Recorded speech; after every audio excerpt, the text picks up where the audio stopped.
One club who would have been searched for a lot over the last month is Hawthorn, because their rise up the AFL ladder has been dramatic and it's been speedy. Zach Merritt. We watched last Friday night at the MCG, the prelim week. They need a player like Zach Merritt in their midfield, don't they?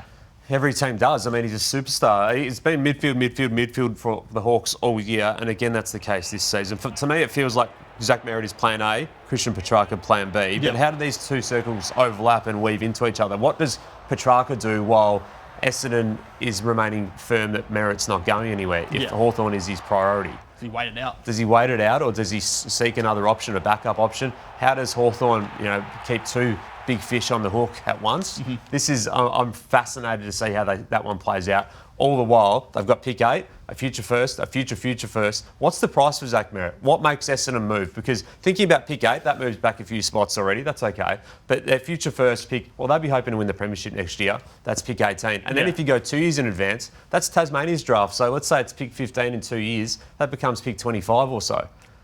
So what's the actual worth of this guy? Going back to what you said about Essendon in terms of what camp are they in, the we're not trading him or we're really not trading him, I think they start in the we're not trading him basket. You see what you can get. You do what you mentioned last week in terms of drop some contracts on some heads of players in the competition and say, if we got pick 8 and we've got these other picks, would you take it for one of your contracted players?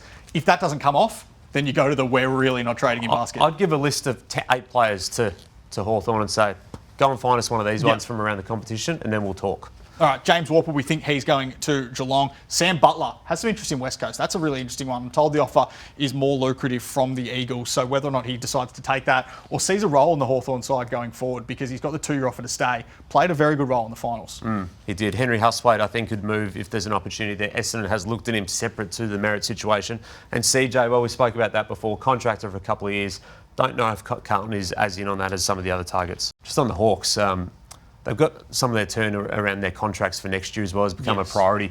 Josh Werdle is the one that I think is going to be the next $1 million Hawk in 2026. He's going to get some massive offers, I think, heading into next year's contract year. I think he's a player that clubs are already starting to position their eyes on and say, what's the money? They could at least make him think about a move. I don't think he moves. No. But I do think that he's a player that will be getting the $1 million offers. And as soon as the end of his 4th year, could become a $1 million player. And what a player who already has become tagged in a preliminary final shows the importance of him at the Hawthorn Footy Club.